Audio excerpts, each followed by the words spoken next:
Hello আমার সকল বন্ধু বান্ধবীরা, কেমন আছো সবাই? আশা করি সবাই ভালো আছো। আমি তো অনেক ভালো আছি।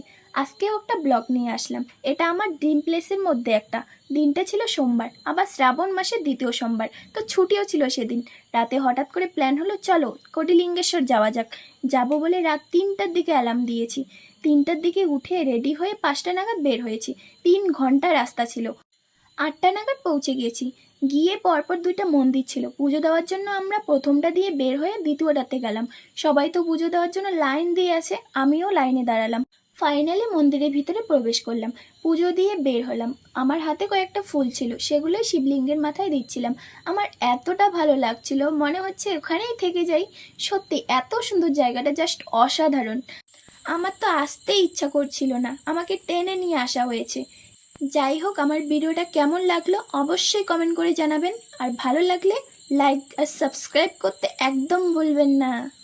Bye bye.